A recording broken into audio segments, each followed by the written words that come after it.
guys, and welcome back to my YouTube channel. Um, Last time I was a little bit abrupt.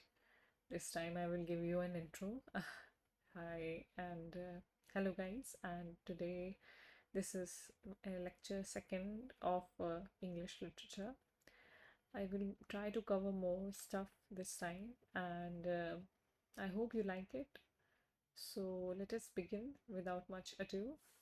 So as I was talking about Euripides in the last class, I think I have covered his works, Iphigenia et Aulis, which was 405 BC. I was here. Now let us begin with Socrates. His timeline is 470 to 399 BC, and BC before Christ was spoken previously. Now they say BCA, like before current era, BCE, sorry, before current era, and that is that. So, anyways, let us dive deep into this. Socrates was a classical Greek philosopher credited as one of the founders of Western philosophy. He is an enigmatic figure, chiefly known through the accounts of classical writers, especially the writings of his students Plato and Xenophon, and the plays of his contemporary Aristophanes. Socrates has become renowned for his contribution to the field of ethics, and it is this Platonic Socrates who lends his name to the concept of Socratic irony and the Socratic method. Socrates has given a lot to English literature. He has contributed a lot of the thought process and a lot of thinking that goes into a script. Even the script of a movie, it has all been derived from Socrates. Socrates has been one of the pioneers of literature, script writing, and other art forms. And in some ways, it's quite interesting that we are talking about Socrates in this advanced channel, advanced medium of presenting art and literature like YouTube, internet. So, yeah, that thought just popped into my head. So, I thought, why not share it with you guys?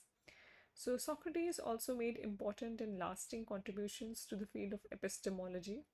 Socrates never individually wrote anything that remains extant. As a result, all first hand information about him and his philosophies depend upon secondary sources. This issue is known as Socratic problem or Socratic question. To understand Socrates, one must turn primarily to the works of Plato, whose dialogues are thought the most informative source about Socrates' life and philosophy, and also Xenophon.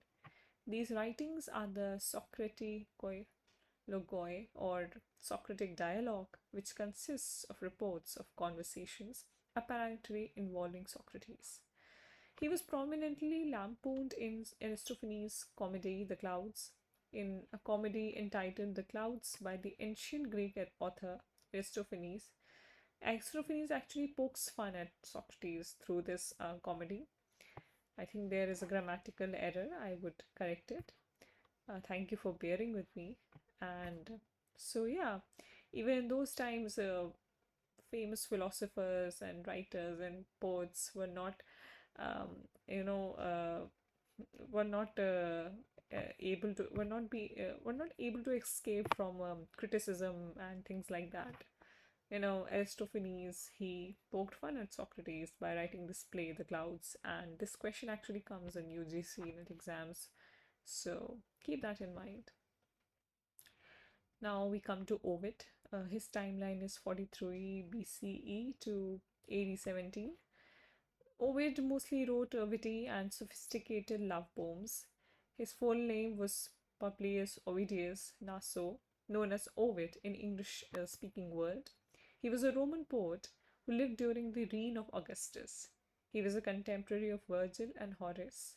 He is best known for Metamorphoses, 88, a 15-book continuous mythological narrative written in the meter of epic, and for collections of love poetry in elegiac couplets, especially the amours, that is, the love affairs.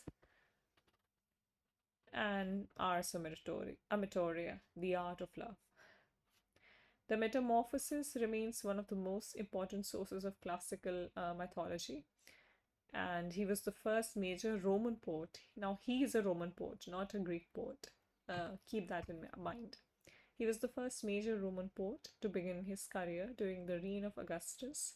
The Fasti, Book of Days, is a six-book Latin poem, remained it remained incomplete with calendar structure. It has a calendar structure and the Book of Days. It's a book.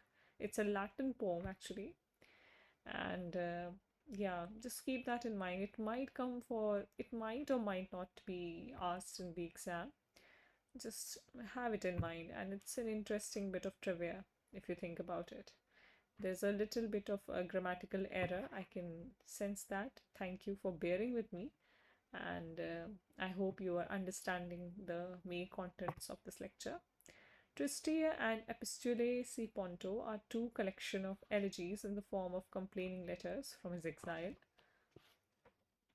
His shorter works include Remedia Amoris, Cure for Love, the curse poem Ibis, and an advice poem on women's cosmetics. So, Ovid, from those days only, we were having discussions about, skincare and stuff like that.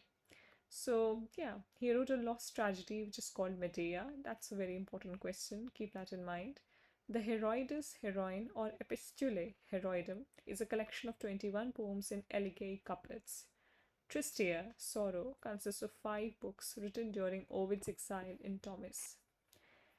Epistulae ex Ponto, Letters from the Black Sea, is a collection of 4 books.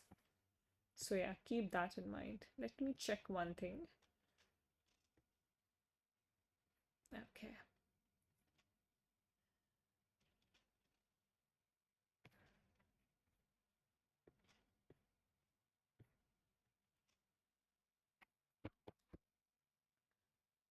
Augustus Caesar banished Ovid to an isolated island and he died in exile. So, yeah, not a lot of people appreciated Ovid's initiation, Ovid's, out of the line thinking, and Augustus Caesar was apparently one of them.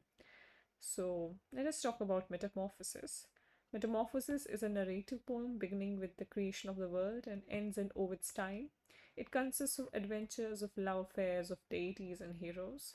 More than 200 tales are taken from Greek and Roman mythology, and these were the greatest source of mythology for Renaissance writers. Now we come to Pindar.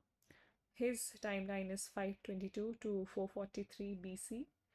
Pindar was an ancient Greek lyric poet from Thebes. He was the first Greek poet to reflect on the nature of poetry and on the poet's role.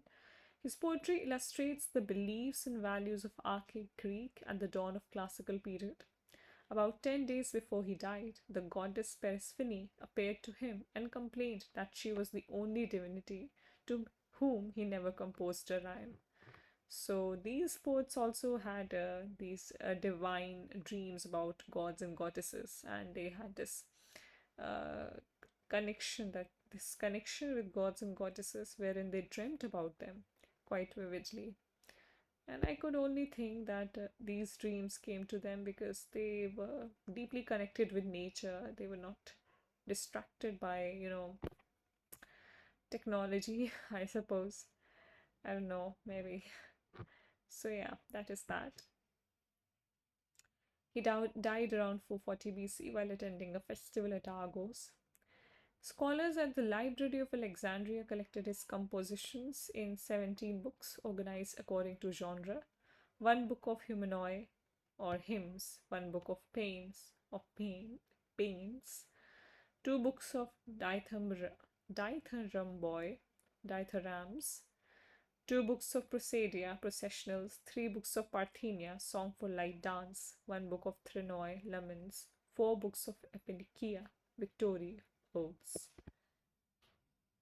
Above all, epic Nicaea odes, written to commemorate athletic victories, survive in complete form. His victory odes are grouped in 4 books: Olympian, Pythian, Isthmian, and Nemean games. Longinus likens to a vast fire, and Athenaeus refers to him as a great walked Pindar. Pindaric ode, that's a very important question. There are three types of stanza in each ode based on choral positions: strophe, right to left, antistrophe, left to right, and epode, in a circle. A variation of Pindaric ode called irregular ode was developed by Abraham Cowley, 17th century. So yeah, this is all that I am going to cover for lecture 2. I hope you liked my video, my graphics, as you can see, and this has been created on Canva. And if you liked my video, please give it a thumbs up. Suggestions are always welcome, and I will see you all in the next video. Thank you.